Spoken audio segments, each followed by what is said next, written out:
আমার যদি 2 মাসের তেলের মজুদ থেকেই থাকে তাহলে এই পেট্রোল পাম্পগুলোতে তো দীর্ঘ লাইন হচ্ছে কেন? মানুষ কি ওখানে শক করে যাচ্ছে, আরাম করে যাচ্ছে, 10 ঘন্টা সেখানে বসে থাকে, বাইরে 37 ডিগ্রি তাপমাত্রা। আমরা এতদিন ধরে শুনে আসছি যে বাংলাদেশে মনে হয় অকটেন আমদানি করতে হয় না, শুনেছেন না? সরকারও বলছে, বিভিন্ন মিডিয়া রিপোর্টও দেখবেন যে আমাদের এখানে হয়, কিন্তু সবচেয়ে বেশি ক্রাইসিস কিন্তু অকটেনের।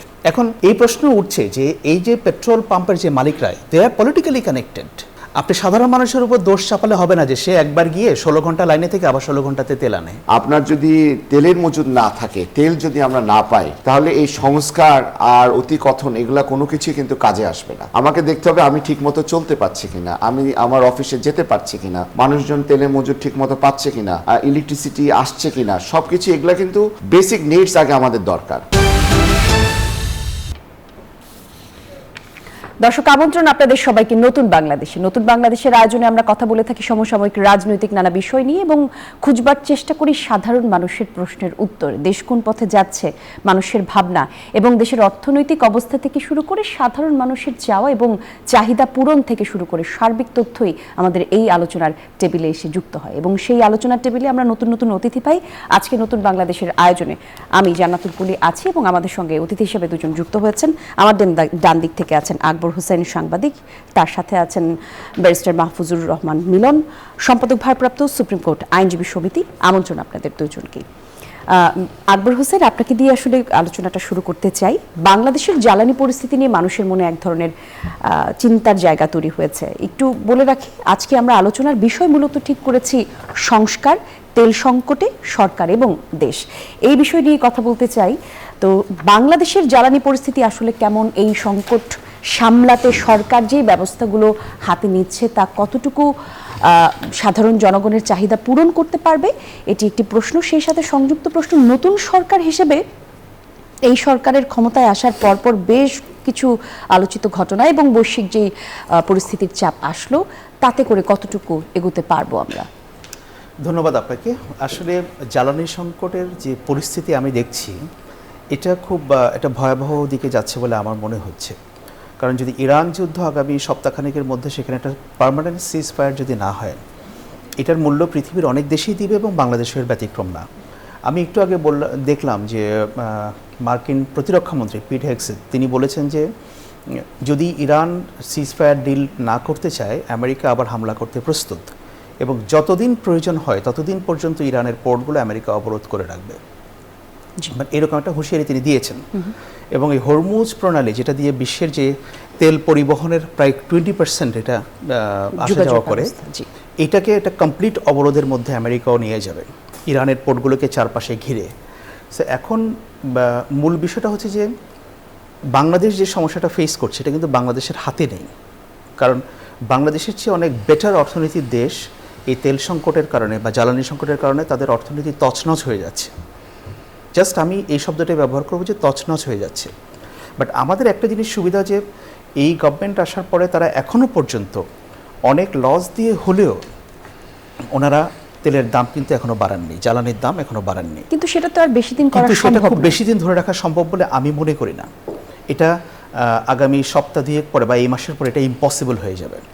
এবং সরকার যদি সেটাকে কোনোরকমভাবে ধরে রাখতে চায়, সরকারের যে ইকোনমিক ম্যানেজমেন্ট এটা কলাপস করতে পারে, সেটা আমার কাছে মনে হচ্ছে। এবং আজকে আমি যেটা কয়েকটা পেট্রোল পাম্প আমি নিজে ঘুরেছি বিভিন্ন জায়গায়, আপনি এখন যেটা দেখলাম, একজন একটা কারে বা একটা মোটরসাইকেলে এখন তেল নিতে বা অকটেন নিতে প্রায় 7 থেকে 10 ঘন্টা পর্যন্ত ওয়েট করতে হচ্ছে, কোথাও কোথাও 12 ঘন্টা পর্যন্ত ওয়েট করতে হচ্ছে। এবং দেখা যাচ্ছে অনেক পেট্রোল পাম্পে হয়তো একজন 7 ঘন্টা ওয়েট করলো, গিয়ে দেখলো সেখানে আর তেল নেই। সো পরিস্থিতি যেদিকে যাচ্ছে, এগেইন যদি ইরান ওয়ার একটা পার্মানেন্ট যদি সিজ ফায়ার না হয়, এটা বাংলাদেশের জন্য ভয়াবহ সংকট, এটা খুব ধেয়ে আসছে আমি বলবো। ধন্যবাদ আপনাকে। ব্যারিস্টার মাহফুজুর রহমান মিলন, একটু বাংলাদেশের এখনকার যে পরিস্থিতি, আমরা আজকে আলোচনার বিষয় মূলত ঠিক করেছি সংস্কার, তেল সংকটে সরকার এবং দেশ। সরকারের সাথে দেশের যেই ওতপ্রোত সম্পর্ক, নতুন সরকার আসলো দেশে, এখন আসলে সংস্কার নিয়ে সংসদে যেই আলোচনাগুলো হচ্ছে, যে আলোচনা চলছে, আপনি একজন ব্যারিস্টার হিসেবে কি মনে করেন যে এখন আসলে আমাদের ফোকাস হওয়া উচিত কোথায়? আমরা কি সংস্কার আইনগত বিষয়গুলো নিয়ে জটিলতা সমাধান করব, নাকি বৈশ্বিক পরিস্থিতির সাথে তাল মিলিয়ে দেশ সামনে কিভাবে এগিয়ে যাবে সেটা চিন্তা ভাবনা করব? দেখেন, আসলে এখন তো যে অবস্থা, তাতে আসলে বৈশ্বিক যে পরিস্থিতি, যে অবস্থা দিয়ে দেশ যাচ্ছে, শুধু বাংলাদেশ কেন, পুরা বিশ্ব যে অবস্থাতে যাচ্ছে, এই তেলের সংকট, আমেরিকা ইরান যুদ্ধ, এগুলোর দিকে আসলে এখন গভর্নমেন্টের ফোকাস না করার উপায় নাই। কারণ সংস্কার একটা জিনিস, সংস্কার পর্যায়ক্রমে হতে থাকবে। জুলাই সনদ নিয়ে আলোচনা হতে থাকবে, জুলাই সনদের বাস্তবায়ন ইনশাল্লাহ হবে, বিভিন্ন জিনিসগুলা আস্তে আস্তে কিন্তু সব কিছুই হবে। কিন্তু এখন যে সিচুয়েশনটা দাঁড়াচ্ছে আর কি, আপনার যদি তেলের মজুদ না থাকে, তেল যদি আমরা না পাই, তাহলে এই সংস্কার আর অতিকথন এগুলা কোনো কিছুই কিন্তু কাজে আসবে না। আমাকে দেখতে হবে আমি ঠিকমতো চলতে পারছি কিনা, আমি আমার অফিসে যেতে পারছি কিনা, মানুষজন তেলের মজুদ ঠিকমতো পাচ্ছে কিনা, ইলেকট্রিসিটি আসছে কিনা, সব কিছু এগুলা কিন্তু বেসিক নিডস আগে আমাদের দরকার। তারপর কিন্তু আমাদের যে সংস্কারের যে কথাবার্তা, অবশ্যই সেগুলো একটা আলোকিত দেশের জন্য দরকার। কিন্তু আমাদেরকে কিন্তু বর্তমান যে পরিস্থিতির মধ্যে দিয়ে যাচ্ছি, সেই পরিস্থিতি আগে মোকাবেলা করতে হবে। এবং আমার বিশ্বাস সরকার এটা মোকাবেলা করার জন্য যা যা ব্যবস্থা নেওয়া, তারা কিন্তু ব্যবস্থা নিচ্ছে। দেখেন, প্রতিদিন কিন্তু 167 কোটি টাকা গভর্নমেন্ট কিন্তু ভর্তুকি দিচ্ছে। 167 কোটি টাকা, এটা অনেকে জানে না। ভর্তুকি দিচ্ছে কিসে? তেলের দাম যেন বৃদ্ধি না হয়।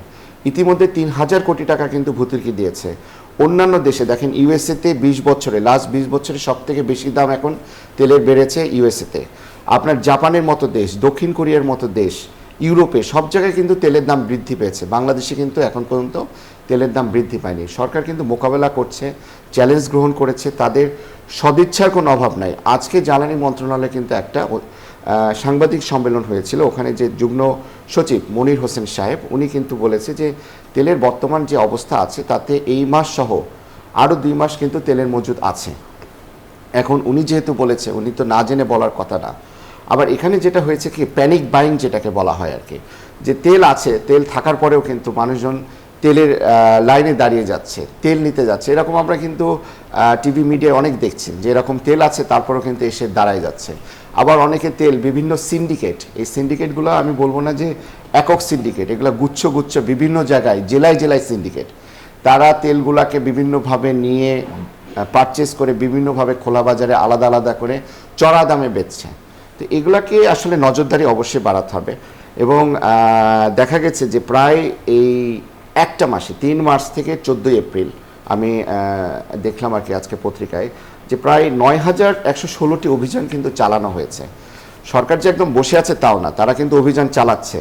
এবং প্রায় 5,42,000 তারা অভিযান কিন্তু করে এই 5,42,000 লিটার তেল কিন্তু তারা উদ্ধার করেছে এবং বিভিন্ন জনকে ফাইন করেছে, দণ্ডাদেশ দিয়েছে। তো সরকারের সদিচ্ছা আছে, তারা কাজ করে যাচ্ছে।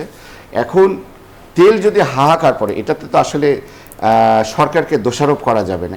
এটা শুধু বাংলাদেশের প্রবলেম না, এটা সারা বিশ্বের প্রবলেম। আমাদের উচিত সরকারকে এখন সাহায্য করা, আমাদেরকে প্যানিক বাইং এই যে ব্যাপারগুলা, এগুলা যেন না হয় সেদিকে নজরদারি বাড়ানো। ধন্যবাদ আপনাকে। আকবর হোসেন, এই হ্যাঁ, আমি এই বিষয়টা বলতে চাচ্ছি। দেখেন, আমি পেট্রোল পাম্পগুলো ঘুরে যেটা দেখলাম, এখন কিন্তু প্যানিক বাইংয়ের ব্যাপারটা আর ওরকম নেই। সেটা নেই কেন? একজন মানুষ যার একটা লাইন ক্লিয়ার করতে তার 8 ঘন্টা সময় লাগছে, সে কিন্তু আবার তেল নেওয়ার জন্য আবার 8 ঘন্টা সে দাঁড়িয়ে থাকবে না। এবং এই যে সরকারের মন্ত্রী বা সচিব বা অন্যরা, ওনাদের কথার মধ্যেও কিন্তু মিল নাই। আমার যদি 2 মাসের তেলের মজুদ থেকেই থাকে, তাহলে এই পেট্রোল পাম্পগুলোতে তো দীর্ঘ লাইন হচ্ছে কেন?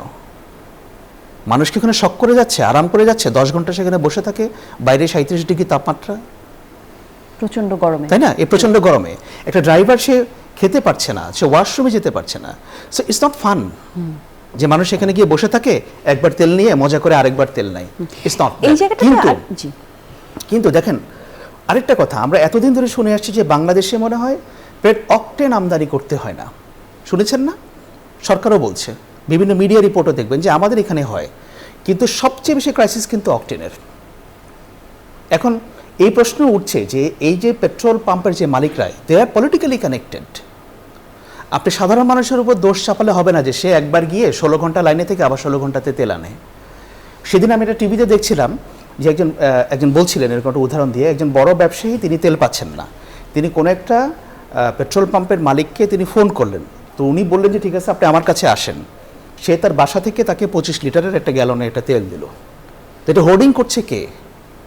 মানুষ প্যানিক বাইরে অর্থাৎ ক্ষমতা যাদের কাছে আছে তাদের কাছেই তারা সবকিছু করছে জব্দ। এটা। জি, আচ্ছা, এই জায়গাটাতে আরো একটা জিনিস জানতে চাই আকবর হোসেন, আপনি তো একজন সাংবাদিক, আপনি বললেন যে মাসখানেক পরে হয়তো এই ক্রাইসিস, যদি যুদ্ধ লম্বা হয় তাহলে মাসখানেক পরে এই ক্রাইসিস কোথায় যে ঠেকবে সেটা আসলে এখন চিন্তাও করতে পারছি না আমরা। সেই জায়গা থেকে মানুষকে সচেতন করা, ক্রাইসিস যদি লম্বা হয় মানসিকভাবে সাধারণ মানুষের যে প্রস্তুতি সেটার জন্য জনসচেতনতা বাড়ানো প্রয়োজন কিনা, এখনো থেকেই আমাদের করা সেটা জরুরি কিনা, অথবা আমরা পিছিয়ে পড়েছি কিনা অন্যান্য জায়গা থেকে? কারণ যুদ্ধ যদি লম্বা হয়, যার আয়, পেট্রোল পাম্পে যেই মানুষটা কাজ করে যার আয় মাসে 20,000 টাকা, সে কিভাবে চলবে?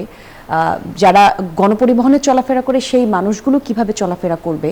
বাজারে খাদ্যদ্রব্যের দাম যে বাড়বে সেটা আসলে কি সমন্বয় হবে?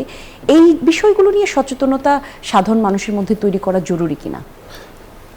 সচেতনতা এখানে খুব বেশি কাজ হবে না। জি। It's a management issue. জি।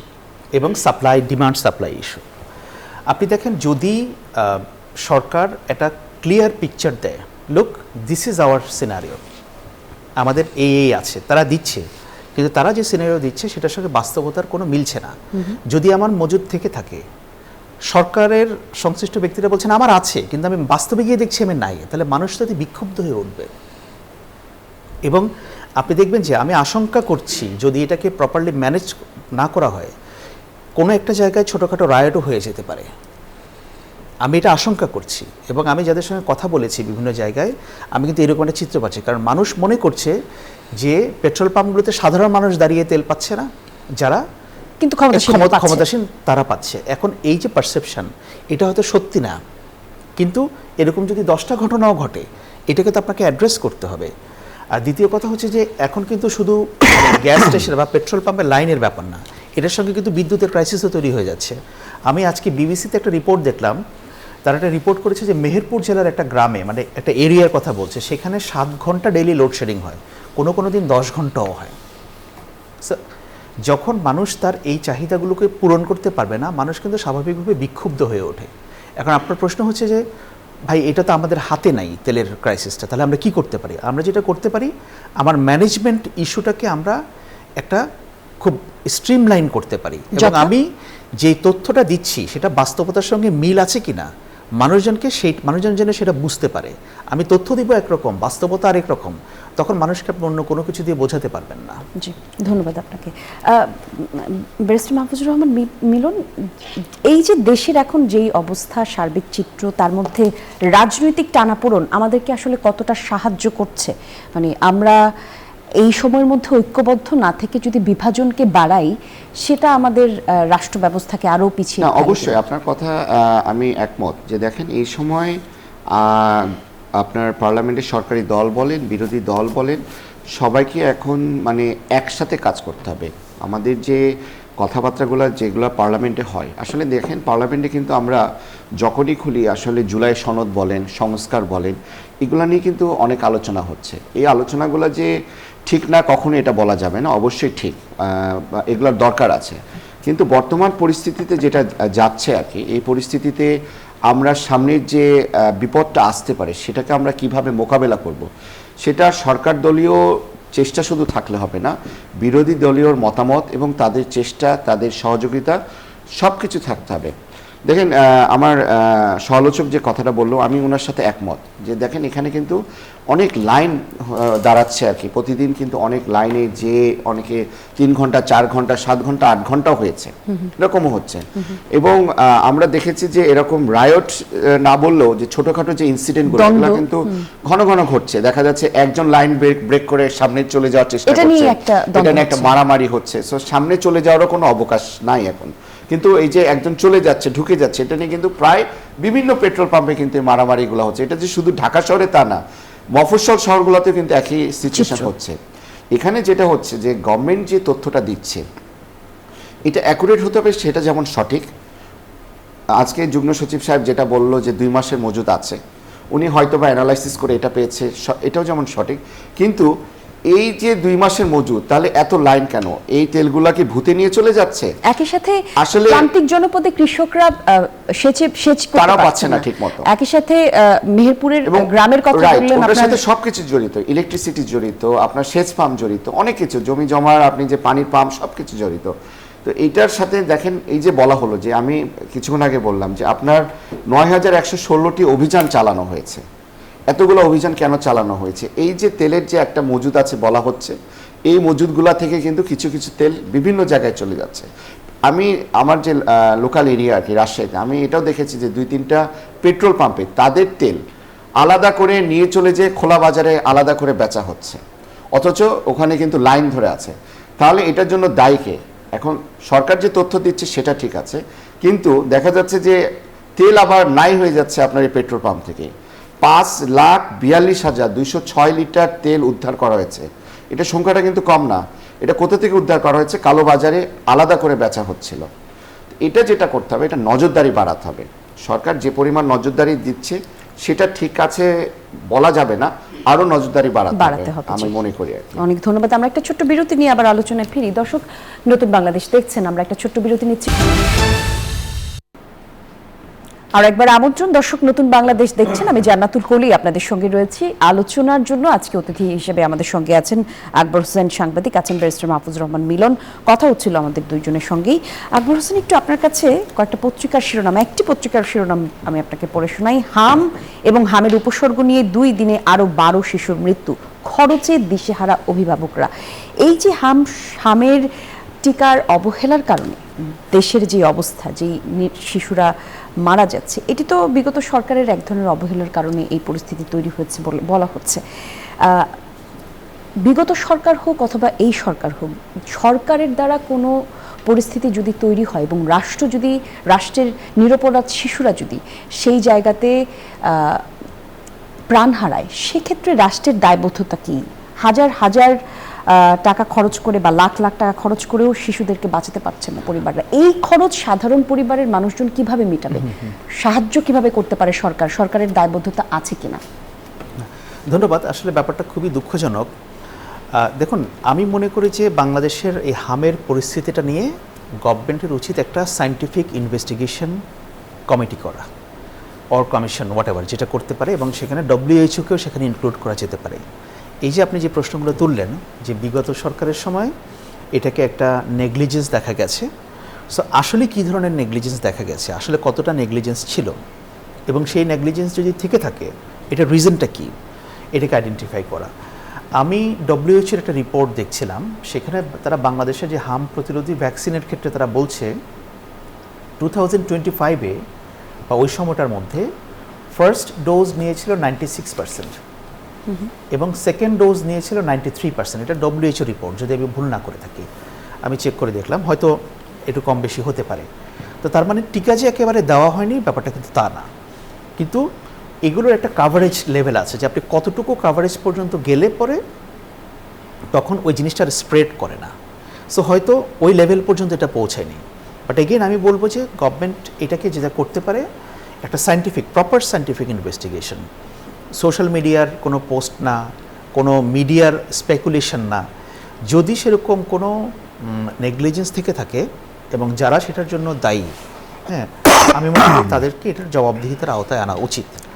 আর এখন যেহেতু স্পেশাল কেস অনেকগুলো আমরা দেখছি, যে আপনি বিভিন্ন জায়গায় দেখবেন যে হামের সঙ্গে হাম কিংবা হামের উপসর্গে মারা যাচ্ছে। হাম কিন্তু প্রাণঘাতী কোনো ডিজিজ না, হ্যাঁ, কিন্তু এই যে হামের উপসর্গ, মানে ধরেন এখন সব যেটা হামের উপসর্গে মারা যাচ্ছে সেটা কিন্তু হাম বলে এটাকে বলা নাও হতে পারে। যেমন আমরা সংক্রমণ ব্যাধি, হ্যাঁ, যেহেতু আমরা কোভিডের সময় আমরা দেখেছি, বলতে কি কোভিডের উপসর্গে মারা গেছে। সো যেটা কোভিডের উপসর্গে মারা যেত সেটাকেও কিন্তু কোভিডের ডেথ হিসেবে রেজিস্টার করা হতো। সো এখন এখানে নতুন কোনো ভ্যারিয়েন্ট আসলো কিনা, বা এটা কেন হলো, কিছু কিছু রিপোর্ট দেখলাম যে এখন বড়রাও আক্রান্ত হচ্ছে ওই ধরনের উপসর্গ, বয়স্করা যারা প্রেগনেন্ট তারা। তাহলে এটা কেন হচ্ছে? এটা তো হওয়ার কথা না। তো ওইটার সঙ্গে তো টিকার কোনো সম্পর্ক নাই, তাই না? সো এই জিনিসটাকে ইনভেস্টিগেট করে, একটা প্রপার সায়েন্টিফিক ইনভেস্টিগেশন করে গভর্নমেন্ট এই রিপোর্টটাকে আসলে পাবলিক করা উচিত, যে আসলে হোয়াট হ্যাপেন্ড এটা। আর দ্বিতীয় কথা, আপনি হাসপাতালের খরচের কথা বলছেন, যে দেখুন, মানুষের কাছে তার সন্তান হচ্ছে সবচেয়ে প্রেশিয়াস। সে এটার জন্য তার সন্তান যখন অসুস্থ হয় যত টাকা লাগবে, যত দিক থেকে লাগবে, যত দিক থেকে সম্ভব সে তার সবটুকু করবে। এবং এটা ঠিক যে দরিদ্র মানুষের মধ্যে কিন্তু এই হামের প্রবণতাটা কিন্তু একটু বেশি, যারা একটু নিম্নবিত্ত মানুষের মধ্যে। এখন তারা চিকিৎসা নিতে গিয়ে নিঃশেষ হয়ে যাবে, এটাও তো মেনে নেওয়ার মতো বিষয় না। এখন সরকারি হসপিটালগুলো কতটা সেটাকে সাপোর্ট দিতে পারছে, যদি না পারে, আমরা মনে হয় কোভিডের যে এলাকাগুলোতে এটা প্রাদুর্ভাবটা বেশি, কোভিডের সময় যেটা হয়েছিল যে সরকার এবং বেসরকারি উদ্যোগে একসঙ্গে কাজ করে কিছুটা সামাল দেওয়ার যে চেষ্টা, হয়তো সেখানে অনেক প্রবলেম ছিল, বাট এটাকে ওই স্পেসিফিক এরিয়াগুলোতে এইটাকে সেই মডেলটাকে অ্যাপ্লাই করা যায় কিনা, যাতে করে মানুষের খরচটা কমে আসে, মানুষ যাতে কম খরচে বা বিনা খরচে চিকিৎসাটা পায়, মনে হয় সরকার এই ব্যবস্থাটা নিতে পারে। দেন এগেইন তারপরে এটার একটা ইনভেস্টিগেশন করা। ধন্যবাদ আপনাকে। ব্যারিস্টার মাহফুজুর রহমান মিলন, আপনার কাছে একটু ভিন্ন প্রসঙ্গের আরেকটি প্রশ্ন রাখতে চাই। আজকে পত্রিকার পাতায় যুগান্তর থেকে পত্রিকা পড়ছি, মানবাধিকার কমিশন অধ্যাদেশ বাতিল প্রসঙ্গে স্বাধীনভাবে কাজ করার ক্ষমতা হারল মানবাধিকার কমিশন, শিরোনাম। এখানে সাবেক সদস্য মানবাধিকার কমিশন নাবিলা ইদ্রিস প্রশ্ন রেখেছেন, কি কারণে অধ্যাদেশ বাতিল করা হলো তা আমাদের বোধগম্য হচ্ছে না। আমাদেরকে একটু পরিষ্কার করে বললেন। দেখুন, এখানে যে জাতীয় মানবাধিকার কমিশন অধ্যাদেশ 2025 যেটা বাতিল করা হয়েছে আর কি, এটা আমরা দেখেছি যে এই অধ্যাদেশটা বাতিল করে পুনরায় যে 2009 সালের যে আইনটা আছে সেই আইনটাকে কিন্তু বহাল রাখা হয়েছে। এখানে আসলে যে একটা অধ্যাদেশ বাতিল হয়ে গেল, বাংলাদেশে মানবাধিকার আর থাকলো না, জিনিসটা কিন্তু তা না। এখানে ব্যাপারটা হচ্ছে কি, যে অধ্যাদেশটা করা হয়েছিল, এই অধ্যাদেশ জাতীয় মানবাধিকার কমিশন অধ্যাদেশ, এটাতে কিন্তু আপনার 42টা অনুচ্ছেদ ছিল, এবং জাতীয় মানবাধিকার কমিশন আইন 2009 যেটা, সেটাতে 32টি ধারা আছে। তো কিছু সংযোজন বিয়োজন এগুলো কিন্তু করা হয়েছে, কিন্তু আগের যে আইনটা ছিল সেই আইনটাতে কিন্তু আপনার এখানে কমিশন কিভাবে গঠন করা হবে, এখানে কিভাবে চেয়ারম্যান নিয়োগ হবে, কমিশনের সদস্যরা কিভাবে হবে, পরবর্তীতে অভিযোগ কিভাবে হবে, তদন্ত কিভাবে হবে, তদন্ত পরবর্তী কার্যক্রম কিভাবে হবে, সব কিছু কিন্তু বলা আছে। 2009 সালের যে আইনটা আছে, যেটা এখন আবার বলবৎ করা হয়েছে, সেটা কিন্তু সব কিছু বলা আছে। অবশ্যই ইন্টারিম গভর্নমেন্ট এই অধ্যাদেশটা করেছিল আরেকটু ঘষা মাজা করে, সেটাকে এই অধ্যাদেশটা নিয়ে এসেছিল। এখন যখন এই অধ্যাদেশটা বাতিল করা হলো, এই অধ্যাদেশটা বাতিল করে কিন্তু বলা হয়েছে, এখানে আপনারা খেয়াল করবেন যে এখানে কিন্তু টোটাল 133টা কিন্তু অধ্যাদেশ ছিল, এবং 133টা অধ্যাদেশের মধ্যে 98টি অপরিবর্তিত রাখা হয়েছে, 20টি বাতিল করা হয়েছে, 15টি সংশোধন করা হয়েছে। এবং যেগুলো বাতিল করা হচ্ছে এগুলা কিন্তু আরও নিখুঁতভাবে করার উদ্দেশ্যে, আরও আলোচনা করে, আরও ডিবেট করে পুনরায় কিন্তু এই অধ্যাদেশগুলোকে যেগুলো বাতিল করা হচ্ছে সেই আইনগুলোকে আবার সংশোধন করে কিন্তু নতুন করে আলোচনা করে করা হবে। আইনমন্ত্রী সাহেব কিন্তু পার্লামেন্টে বারবার কিন্তু এই কথাগুলো বলেছেন। আমাকে একটু সহজ ভাষায় বলতে পারেন কি ভুল ছিল, মানে একদম সর্বসাধারণ যেই কথাটা বুঝতে পারে। দেখেন, এখানে অলমোস্ট যে এই আইনটা আর যে অধ্যাদেশটা ছিল, এখানে কিন্তু অলমোস্ট সেম ছিল। এখানে নতুন কিছু সংযোজন করেছে, আমি যেটা আপনাকে বললাম যে 32টি ধারা, 42টি ধারা, এখানে কমিশনের যে আপনার কিভাবে নিয়োগ হবে সেই নিয়োগ প্রক্রিয়া কিছুটা আপনার এখানে তারতম্য করা হয়েছে। এই তারতম্যর ফলে যেটা মনে হয়েছে যে বর্তমান গভর্নমেন্টের কাছে যেটা মনে হয়েছে যে এইখানে যে উদ্দেশ্যে এই অধ্যাদেশটা করা হয়েছে, এখানে এই পারপাসটা সার্ভ হবে না। যেহেতু পারপাসটা সার্ভ হবে না, সেহেতু এটা কিন্তু আপনার বাতিল করা হয়েছে। এবং বাতিল মানে কিন্তু এটা না যে এই আইনটা আবার পুনরায় 2009 সালের যে আইনটা আছে সেটা আবার ইফেক্টিভ হলো। এই ইফেক্টিভ হওয়ার পরে এটা যে আর কোনোভাবে যে আর কোনোদিন সংশোধন করা যাবে না তাও কিন্তু না। আরেকটি তথ্য আপনাকে দিই, এই জাতীয় মানবাধিকার কমিশন অধ্যাদেশ 2025 সালে যে অধ্যাদেশটা করা হয়েছিল, এই অধ্যাদেশটা করার পরেও কিন্তু আবার সংশোধন হয়েছিল, ওই ইন্টারিম গভর্নমেন্টের সময় কিন্তু সংশোধন হয়েছিল। তো এটাকে আবার যদি পুনরায় সংশোধন করা হয়, তাহলে এটাকে বাতিল করে একবারই এক্সাক্ট ওয়েতে সংশোধন করার উদ্দেশ্যে কিন্তু এটাকে বাতিল করা হয়েছে। কিন্তু সাধারণ মানুষ তাহলে এটা নিয়ে এত প্রশ্ন, বা বিরোধী দলের এত সাধারণ মানুষ তো অনেকে, আমরা বিরোধী দলের এত প্রশ্ন, সেই জায়গায় কি ওনাদের কাছে সঠিক ইনফরমেশন যাচ্ছে না? এখানে আসলে হয়েছে আমাদের প্রবলেমটা দাঁড়ায় গেছে কি, একটা জিনিস নিয়ে ডিবেট করতে হবে, ডিবেট করছি, কিন্তু কি নিয়ে ডিবেট করছি, ভিতরের বিষয়বস্তু, মানে তাহলে এটা একটা রাজনৈতিক, মানে এটা একটা রাজনৈতিক ইস্যু বানিয়ে ফেলা। কিন্তু প্রতিবার কিন্তু বলা হচ্ছে যে আইনটা বাতিল করা হচ্ছে সেই আইনটা কিন্তু অবশ্যই আবার পুনরায় এটা সংযোজন বিয়োজন প্রতিস্থাপন ঘষা মাজা করে আরো সুন্দরভাবে করা। আমি আপনাকে একটা তথ্য দিই আর কি। এই যে দেখেন 133টা যে অধ্যাদেশ, পার্লামেন্ট যখন বসলো প্রথম আপনার 12 মার্চে, জি, এই উত্তরটা একটা বিরতির পরে এসে আমরা ভালোভাবে পুরোটা শুনি। দর্শক, একটা বিরতিতে যেতে হচ্ছে আমাদেরকে। নতুন বাংলাদেশে আবারও বলছি, সরাসরি সম্প্রচারিত হচ্ছে। আমরা সামাজিক যোগাযোগ মাধ্যমে প্রশ্ন রাখতে পারেন আপনাদের, সরাসরি বিরতির পর ফিরছি। আর একবার আমন্ত্রণ, নতুন বাংলাদেশ দেখছেন দর্শক, আলোচনায় ফিরতে চাই। আকবর হোসেন, 18 এপ্রিল থেকে 2 মে পর্যন্ত কর্মসূচি ঘোষণা করেছে 11 দলীয় ঐক্যজোট।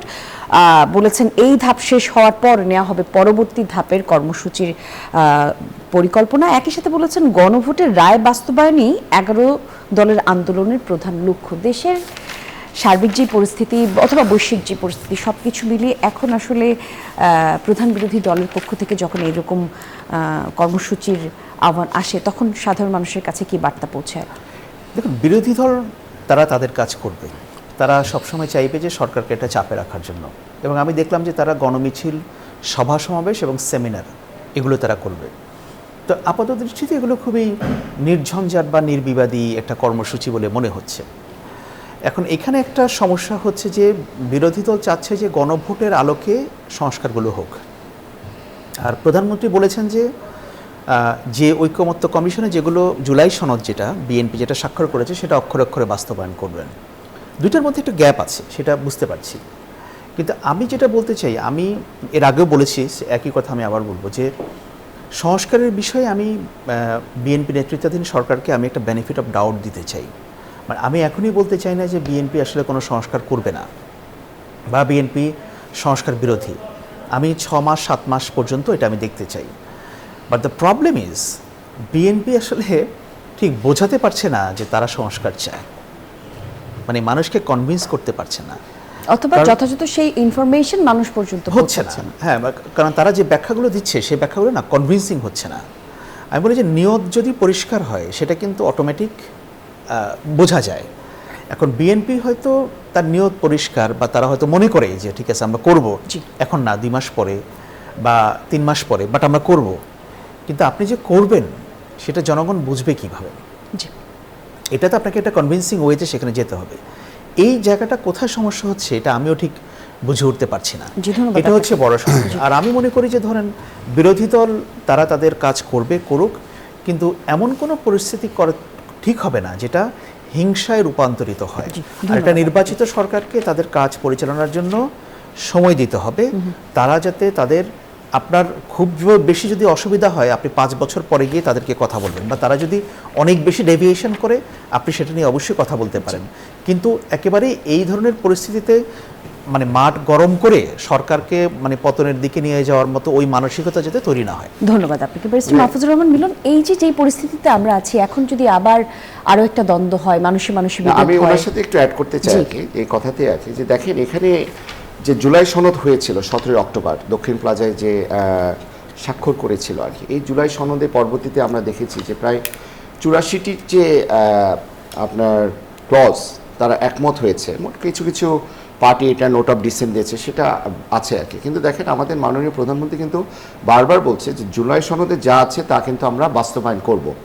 এখন কথা হচ্ছে, উনি যেটা বললো কিছুক্ষণ আগে আমার সমালোচক, উনি যথার্থই বলেছে যে এখানে তো এই জুলাই সনদের যে 84টা যে ক্লজ দেওয়া হয়েছে, এগুলা কবে হবে বা কখন হবে বা জনগণকে বোঝানো বা এগুলা, আসলে দেখেন এখন যে পার্লামেন্টটা চলছে আমাদেরকে বুঝতে হবে, পার্লামেন্টে কিন্তু এখন যেটা হচ্ছে সেটা হচ্ছে 133টা যে অধ্যাদেশ আছে সেটা নিয়ে কিন্তু আপনার আলোচনা চলছে। আমরা একদম শেষ পর্যন্ত এই সময়ের মধ্যে বাতিল করতে হবে, এই সময়ের মধ্যে অনুমোদন করতে হবে। ইভেন শুক্রবারেও কিন্তু পার্লামেন্ট বসেছে এবং এই ইস্যুগুলো কিন্তু নেই। এবং ইন দ্য মিন টাইম আবার একটা বৈশ্বিক যে তেলের ব্যাপার স্যাপারগুলো আছে, জুলাই সনদের যে ব্যাপারটা, এটা আমার মনে হয় পর্যায়ক্রমে অবশ্যই এগুলা সংসদে উঠবে এবং অবশ্যই এগুলা পাস হবে। অনেক ধন্যবাদ আপনাদের দুজনকে, অসংখ্য ধন্যবাদ। আপনারা এসেছেন, সময় দিয়েছেন আমাদের। দর্শক, আপনারা যারা দেখছেন নতুন বাংলাদেশ, আমরা আজকে এখানে আমাদের আলোচনার ইতি টানতে চাই। রবি থেকে বৃহস্পতি প্রতিদিন নতুন বাংলাদেশ ঠিক রাত 9টায় প্রচারিত হয়। দেখার আমন্ত্রণ জানিয়ে আজকের মতো বিদায় নিচ্ছি। ভালো থাকবেন সবাই।